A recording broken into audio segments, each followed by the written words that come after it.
Hello, everyone, and welcome to yet another LinkedIn Live with ICF. As you know, we always try to bring very special guests for those conversations, and this is not an exception today because Jordan Friedman is somebody you need to know. So let me introduce to you Jordan.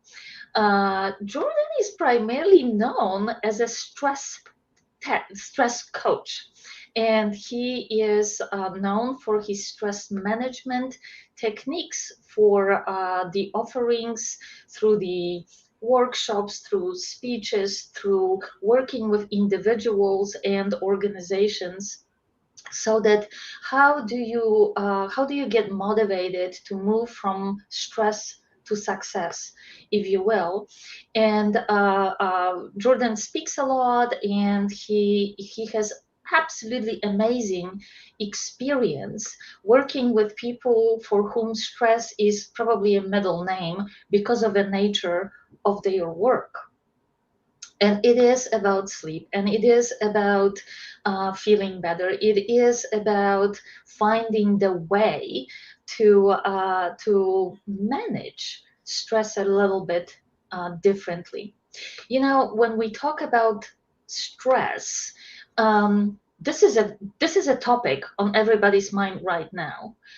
But Jordan, welcome to the program, first of all. Thank you. And you started your company back in 2004. So what was it that you knew that everybody else didn't? Trying to be, well, quite frankly, now one could say ahead of the wave of stress management conversation. Yes, great question. First of all, hi everyone, and thank you, Magda and ICF, for having me on LinkedIn Live. Love it.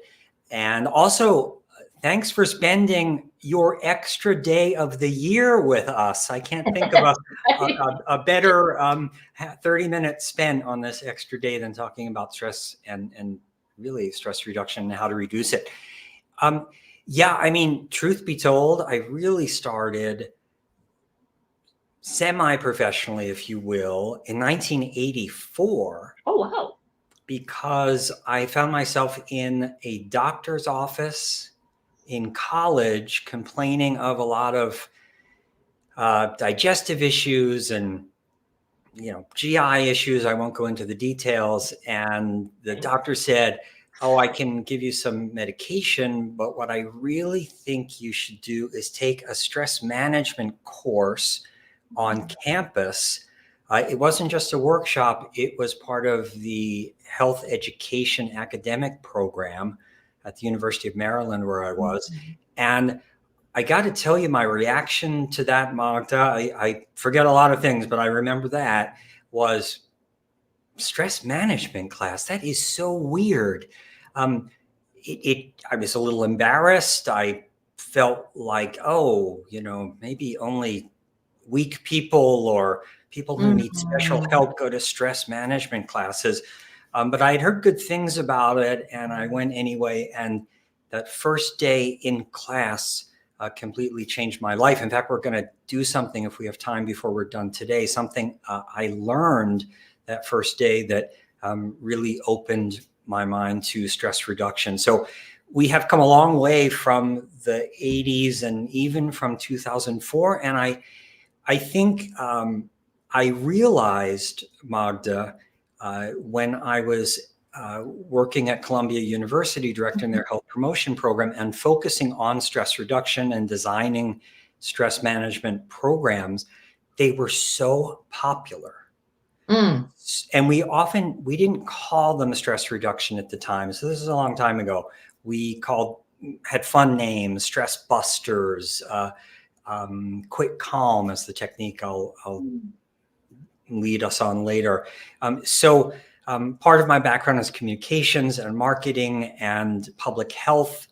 So we figured out a way to make it popular, make it fun, make it very interactive. And I saw that this was a topic, even if people weren't coming out and saying, "I'm really stressed," that they really wanted, or probably more pointedly, what they were experiencing in a workshop or in a training, or just simply from what they learned from a 2-minute technique, made them feel better, made them feel less stressed. I always think of the Maya Angelou quote. I may get it a little wrong. It's not What what you say, how you say, you it's make them feel, how right? they'll Yeah. remember you because of how you made them feel. And I think that this is what has driven me all of these years to keep doing this, keep coming up with new ways of presenting this information, because it makes people feel good. So it's a little bit of a paradox in my view, is that right now we do talk about stress very openly, right? We talk about it almost from the perspective of you need to recognize it, you need to take handle of it, and there are many tools that are available right now to do that.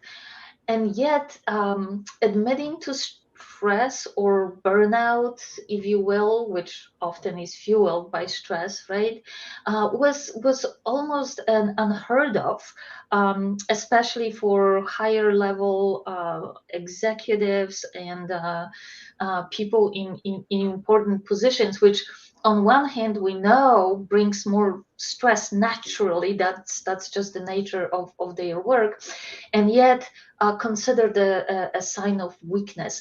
How do you think that perception changed, and what can we continue doing? Because I think it's in certain parts of the world, it is still a bit of a stigma to admit to high level stress, or admitting that one needs help. Yeah, excellent question.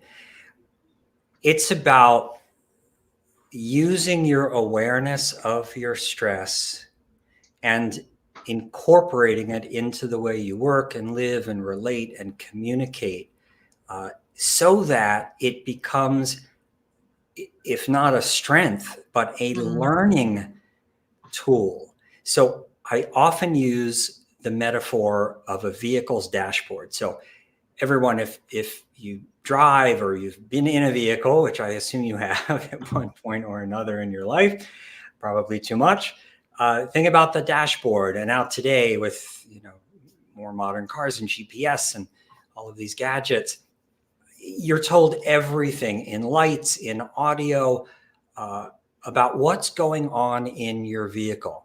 So mhm, if you're low on gas, if your back right tire needs some air, if the back left door is a little bit open, um, those mechanisms are there to keep us safe. So if you're driving down the highway and you have a couple of hours to go and you're getting an indicator that you need gas, you're not going to ignore it, because you won't get to your destination. You will likely run out of gas and stop on the side of a road, who knows where.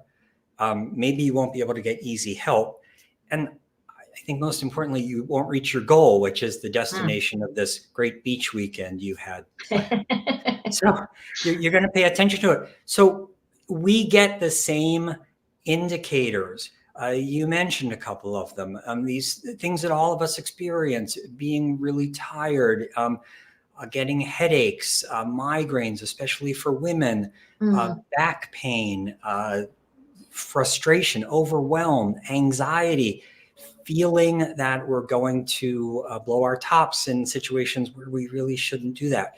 All of these things are those indicators. If we are the vehicle, they're the indicators. So why don't we pay attention to them to mhm, prevent poor communication, to prevent a terrible night's sleep, mm, to prevent having an accident because you're not focused, to prevent having a poor presentation or a less stellar presentation than you'd like. So to answer your question, it's about first recognizing what's going on. And I do an exercise called Check Your Dashboard with people, where we go through the body. It's a body scan exercise really quickly, so that people can get more used to the idea of, okay, well, how do I do this? I can take just 30 seconds and do this and recognize some indicators and address them. So it's about the awareness. And then it's about, okay, well, how can I use the fact that I get really tired in the afternoon, or that the way a colleague continually says something, or the level of coaching that I'm doing, the amount of stress and anxiety that I'm taking by osmosis from my clients, how can I work with that to make myself healthier, to make myself more resilient, Right. and therefore to be a better coach, to deliver better service, clearer communication, to help others. So I think it's recognizing it and using it.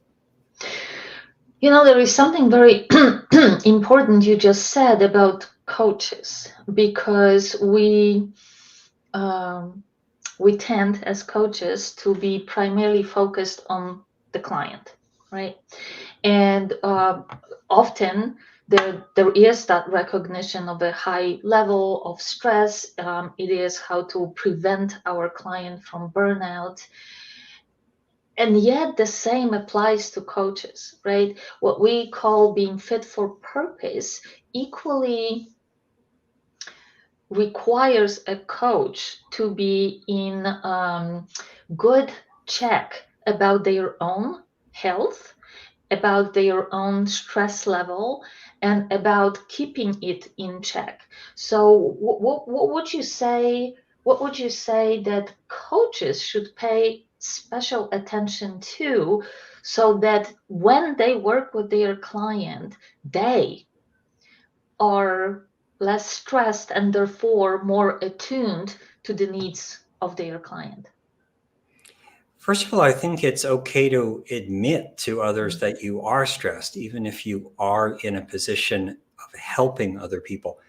As we talked about in the beginning, I've been doing this for a long time. I get that it's in my head still after all of these years that if I say I'm stressed, what happens to my brand, my reputation? How is it possible that the stress coach is stressed? He must suck. But I'm a human being, just as everybody here today, and all of us are human beings. And so I think we need to recognize the reality. The other thing too is that, by admitting, by communicating that you're stressed, you're also potentially helping your clients and others in your life feel like, it's like, well, if this person is stressed, I'm not so on Alone another in that. planet, right? I'm not alone. I'm not a loser. I'm not weak. There's not something wrong with me. So I think that's a good thing too. I think for coaches, it's important to practice many of the same stress reduction techniques that I teach to all sorts of different people, including coaches. Things like, what do you do before a coaching session? What do you do between coaching sessions? Are you getting enough sleep, which is one of the most important things we can do, enough and quality of sleep. So keeping yourself healthy, as you said, Magda, so that you can be best for clients, family members, friends. We're all in this together. And I'm often asked, well, how do you know if you're too stressed? How do you know if you need to take it up a few notches and address some things that are going on for you? And I have a simple answer in a way, but that it's also sometimes complicated for people to figure out. And that is, stress is a really vital, important part of life. It helps us grow. It helps us learn about ourselves. It helps us get better. But it should not be a way of life that keeps us up at night, that weighs us down all of the time. If we, coaches, supporters, and those who we work with, think about our lives as a scale. So if you picture in your mind a scale or a balance, and on this side you have the stress of life, commuting, financial issues. Maybe you have some really big stuff going on, like an ill relative. So it really weighs us down. We need to constantly think about, what are we putting on this side to try to get back to balance. And is a breathing exercise going to balance all of this out? Well, maybe not, although it will shore up our foundation, our resilience to deal with stress. Maybe we need to take some bigger action to deal with financial pressures, to be more supportive for the ill relative, to protect ourselves in the process with things like meditation and taking breaks and improving our quality of sleep so that we can be more in balance, so that stress is not that way of life all of the time. I think another part of this too is that stress reduction, anxiety reduction, for many of us is not a one and done thing. It is a lifelong process that we need to prioritize and figure into our lives on a regular basis. Yeah, I'm just also thinking about myself. It's like in your experience, do people typically turn into the stress or anxiety reduction when they experience a really tough time? Because I'm just thinking, like with medicine, we hear so much about do more prevention rather than management of existing condition, right? So what would you say needs to happen that people try to pay attention before they actually have to have an intervention? Yeah, also a great question. Um, when we're stressed and anxious, when we have a situation, let's say we have a really difficult experience with a client, a difficult communication. Uh, what happens is we often the stress response that we Mhm. experience from that is sparked. It makes it difficult to think clearly. If we're really upset about something, we sort of might feel overwhelmed. Mm. It might spark anxiety that we already have about things, questioning our own work, being concerned that we hurt someone. So it makes it difficult to remember, to think about, to know what to do, especially if it is something larger that really sets us off balance. So, yes, yes, yes, it's really important to, on a regular basis, when you're not stressed, be practicing some of these techniques. And what I advise people, Magda, is because there are really a million things that we can do to reduce our Mhm. stress, and we're all different, so there are different variations of those. But start by picking something that works. So ask yourself, what in my life works to help me feel better, to help me feel calmer, to help me think more clearly? And it could be something like taking a break twice a day. It could be Mm. having my quiet hour after I'm done my work. It could be exercising. It could be, yes, I need that 7 hours of uninterrupted or mostly peaceful sleep. I teach coaches and teachers and healthcare providers how to teach stress management techniques to others. And this is one that I talk about a lot because people feel overwhelmed, especially when they're in stressful situations, about what What to to do? do. So if they have that fallback, not only does it feel like a security blanket, Mm-hmm. but it's easy to remember because you've been doing it and you know it works. It seems like a no-brainer when we're sitting here talking about this now. Like, of course, you would remember to exercise or call your best friend Michael about this because you know he's such a has such good ideas and is so supportive. But when we're in the middle of stressful situations, that's not really where our brain is. Our Mm. brain is dealing with the challenge at hand, fighting or fleeing, literally, even if we're not actually going to fight or flee, that's just where our bodies are. Hmm. So Jordan, I do know that you work with many universities and with the students. Uh, all of us who went through school, we know that school can be seriously stressful. So not surprised there. But do you also think that when young people are introduced to stress reduction methodologies, are there is, I do you think that that's sustained or could be sustained for them as they, enter the next step in their career? They start having jobs, perhaps, again, in a very stressful circumstances. So do you think that introducing people early on, such as students, can have that kind of long-term ripple effect? Without question. Yeah, We should start in kindergarten. kindergarten. Yeah. Right? I do a lot of work with New York City public schools, Uh-huh. and the quick calm technique, which I keep mentioning because it's popular and I want to make sure we do it. But it's something that I teach teachers how to then go on and teach kids.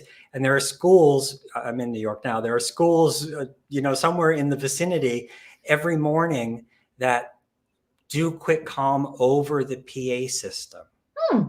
at 7:25 or whatever hour they start at, as a way of getting kids centered and focused and maybe quieted down before they start their school day. I Mhm. spoke with a coach friend prior to doing this session with you, Magda, and I said, "Oh, what would you want to know as a coach?"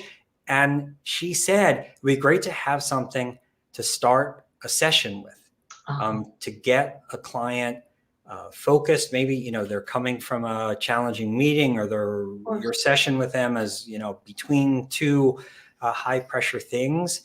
So how do you get them best prepared or better prepared for a session? Doing something like quick calm or some other technique would help you to get centered as well. So yes, starting out young, uh, making these things priorities. So Mm.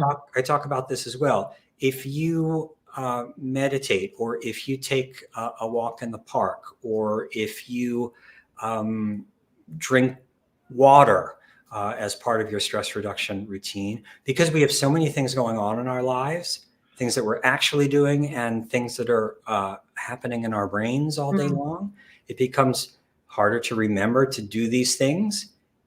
When we do them on a schedule, on a schedule that we can rely on, that our brain and body gets used to, that can enhance the effect of the stress reduction. So put them in our calendars, remind each other to Mhm. do these things. So this is also something that a coach, a role a coach can play, with all of the other things that you're supporting your clients on, reminding them to do. Maybe if you know that the breathing exercises or the breaks or the walks are something that they've identified as something they want to do, say, "Hey, how was your walk today? Did you get to do your walk today?" They might say, "Oh, I just didn't have time, but you know what? You reminded me. I'm going to do it right after we're done." I wrote an article for my newsletter not too long ago. It was a week ago, I think. And sometimes we all do these things. We put content out in the world, and we have sort of no idea if anyone's paying attention because there's a lot of content. I had someone from LA send me a really quick note that said, "Just read your newsletter. Thank you. After I'm done writing you this email, I'm going to take a walk in the park for 10 minutes," because that was one of the suggestions, because There's nature is so powerful and breaks are so powerful. So if we remind each other, if we coach each other, I do this work. I really graduated from those early days, let's say 2004 to today, from being the person who taught people how to reduce stress, to also being the person who teaches other people how Mhm. to reduce stress. Because listen, we're in a really seriously stressful time for Yeah, all sorts of reasons. Stress levels, depression levels, anxiety levels. 40% of us have anxiety disorders, oh and wow, only 18% of us do anything about them. about it. Yeah, Right. that's scary. So we're failing in some ways. I've been doing this for a long time, and I take responsibility. What's going on? Why isn't this Mm, working? And I think mm, that part of it is we're not taking it seriously. And we've also become so used to the slowly increasing levels of stress that we just say, well, this is part of life. This is normal. mm. It is not normal to have stress be a way of life, as I mentioned before. That is not normal. Our bodies, including our brains, are always striving to get back to that chill place where you're humming along, where things feel okay and in balance. So a lot of us don't feel that way. So we need to help each other. And that's where that second part of my work came in. And coaches have an incredible spot, and Yeah. I think responsibility. I'm not Mhm. saying you have to change your whole practice or take half the time of your session to do stress reduction techniques or talk about stressors. Just something for a minute, a reminder, an exercise. I think all of us doing that in all of our different ways, with family members as well, with friends. Hey, I learned something today on this call. I learned this quick calm technique. It's really soothing. How about I teach it to you? Could Right. make a huge difference for Different. someone that you may never know. So I think that we need to take a bigger role in this. Okay, then. Then teach us. Okay, excellent. Uh, and I do talk about quick calm, and I teach it wherever I go. It's like that old American Express ad. I don't leave home without it. This is the first exercise I learned, or something very similar, when I went to that class back in 1984. And I'll be very honest with you, uh, sort of carrying over from my doctor's visit at that time, I thought, oh, we're going to do a deep breathing exercise. It's a bunch of California woo, woo woo mumbo jumbo. And I absolutely love California. So please don't send me messages about that. Uh, and so I was a skeptic, but I did it. And it just made me realize, wow, this is amazing. I'll explain why it is right afterwards. And this sort of works. I'm going to keep trying stuff like this. So obviously it set my path in this career. Okay. Quick calm. What I'll do, you don't have to remember anything because I'm going to lead you through it. So everyone watching, uh, if you'd like, you can close your eyes and take a comfortable position wherever you are. If you're sitting, you can sort of just be relaxed, let your limbs relax. And what I'll have you do is I will count to 3, and I'll have you take a deep breath in through your nose if possible. I'll have you hold the breath and think to yourself, I am warm. And then I'll have you exhale through your mouth like you're blowing through a straw if you can, and think, I am calm. Again, I'll lead you through it so you don't have to remember any of that. All right. So with your eyes closed, just breathe normally for a few moments.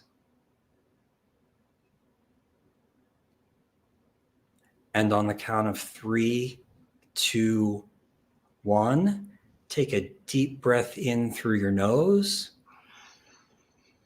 Good. And hold. And think to yourself, I am warm. And exhale like you're blowing through a straw. And think, I am calm. And keeping your eyes closed, just breathe normally again for a few moments.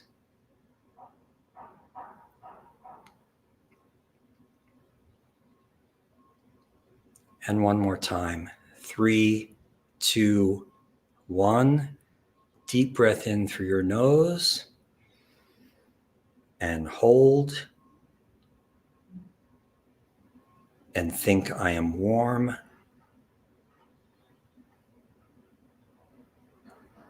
And exhale like you're blowing through a straw. Think, I am calm and relaxed.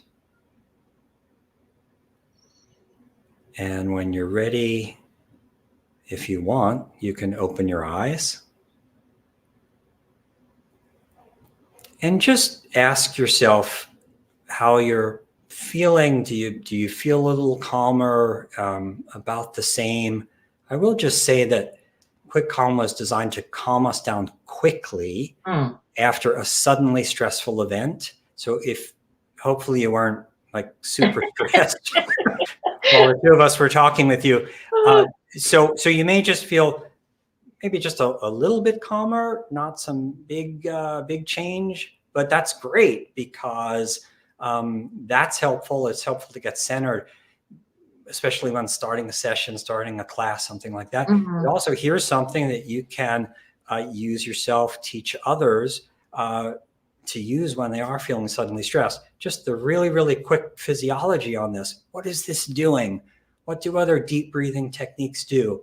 When I had you breathe in and out, or when you do that on your own in a emphasized way, it makes the diaphragm, which is a muscle in the center part of the chest, go up and down. The diaphragm, when it does that, it stimulates a nerve in the neck called the vagus nerve, which runs from your chin almost to your heart. When that nerve is stimulated, it sprays hormones onto the heart that slow the heart down. And that slows muscle tension, releases muscle tension, slows down breathing rate, makes it easier for us to think more clearly, to deal with what we're going to do. So it is really like, Quick Calm is really like texting your body to chill. And I've had people tell me years after I've taught this, super simple. I still use it. I don't remember anything else you said, but I still use it. That's good enough for me, right? It's sometimes it's just that one thing that can help. And by the way, uh, if anybody on the call today wants this technique, I put together what I call a sonic stress coach, and it has 3 short techniques for you to chill and use with others. You can learn them and then teach them to clients or your kids or whoever. And Quick Calm is the first one, and something called Sonic Tonic is the second one, and Mental Health Club is the third one. So I really do feel strongly about having these go out into the world, and coaches are such a great vehicle, Mm. if you know what I mean, to do that. Well, thank you so much, Jordan, for this offer. You can see it in a banner on our screen and the QR code. So please, please, please, pretty please do take advantage. Well, I know I'm smiling all the way I'm talking to you, Jordan. So the chill factor definitely ascended upon me. Thank you so much for that. And we're out of time as always. My gosh, that is always the case when we're having great conversations. So Jordan Friedman, thank you so very much joining us today. And I hope, guys, that short of the exercises you just went through, you're gonna think about reducing and managing your stress. Stress, as Jordan said, is a part of our life. We can't avoid it, but if we learn to monitor and manage it in a better way, that's good for everybody. So wishing you the great rest of the special day of February 29th, and see you soon at our next meeting next month. Thank you again, Jordan. Thanks, Magda. Thanks, everyone.